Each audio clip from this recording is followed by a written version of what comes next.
টাল মাটাল নেতানিয়াহুর সরকার। সেনা ঘাটতিতে, নারীরা যুদ্ধক্ষেত্রে, নারীদের রক্তে ভিজছে যুদ্ধভূমি, আর নেতানিয়াহু নিজ দেশের সংসদে আজ একা। সেনা নেই, সমর্থন নেই। তাহলে কি পতনের মুখে ইসরায়েল? ইসরায়েলের রাজনৈতিক ভাঙ্গন এখন শুধু সংসদ পর্যন্ত সীমাবদ্ধ নয়, এটা এখন গাজা সীমান্তে বয়ে যাওয়া রক্তের স্রোতের সাথেও জড়িত। সরকার হেলে পড়েছে, যুদ্ধযন্ত্র ক্লান্ত, আর সেই ফাঁকে এক নতুন বাস্তবতা, নারীরা এখন সরাসরি ফ্রন্টলাইনে। 11 জুন ইসরায়েলি পার্লামেন্ট নেসেটে হতে চলেছে এক ঐতিহাসিক ভোটাভুটি।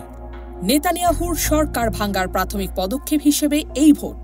আর এখানেই গোল বেঁধেছে, কারণ নেতানিয়াহুর নিজ জোটের ধর্মীয় শরিকরাই এখন বিরোধীদের সঙ্গে হাত মেলাতে চাইছে।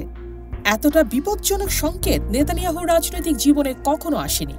চরমপন্থী ইহুদি তরুণদের সেনাবাহিনীতে বাধ্যতামূলক নিয়োগ, এই এক প্রশ্নেই ধর্মীয় বিভক্তির আগুন ছড়িয়ে পড়েছে পুরো সংসদে। এদিকে যুদ্ধক্ষেত্রে সেনার ভয়াবহ সংকট। গাজায় দীর্ঘ 20 মাসের যুদ্ধে প্রায় 9000 সেনা ট্রমায়। ফলে সরকার নিয়েছে চূড়ান্ত সিদ্ধান্ত, নারীরা এখন সরাসরি যুদ্ধক্ষেত্রে।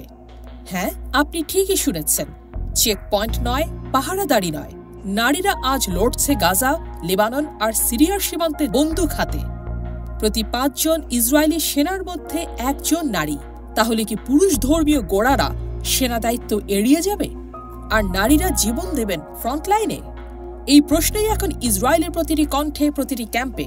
ইসরায়েলের সুপ্রিম কোর্ট ইতোমধ্যে পুরনো ছাড় বাতিল করে 13% চরমপন্থী তরুণকে সেনায় পাঠানোর নির্দেশ দিয়েছে, কিন্তু তাতেই বেঁকে বসেছে ধর্মীয় দলগুলো, এবং তারা এবার সংসদ ভাঙার পক্ষে ভোট দিতেও প্রস্তুত।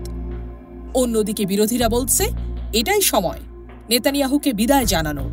লেবার পার্টির সংসদ সদস্য মিরাভ মিখাইলি বলেন, ইসরায়েলের ইতিহাসে এত ব্যর্থ সরকার আর আসেনি।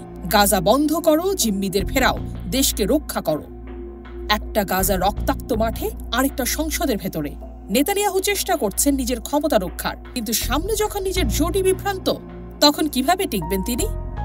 বিশ্লেষকরা বলছেন, এই সংকট দীর্ঘ হলে শুধু নেতানিয়াহু নয়, ইসরায়েলের গোটা রাজনৈতিক কাঠামোই বদলে যেতে পারে।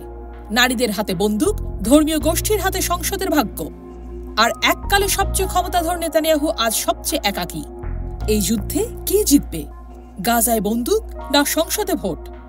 নাকি দুই ফ্রন্টেই ভেঙে পড়বে নেতানিয়াহুর শাসন? কমেন্টে লিখে জানিয়ে দিন আপনার মতে নেতানিয়াহু কি ক্ষমতায় টিকে থাকবেন? ভিডিওটি শেয়ার করুন।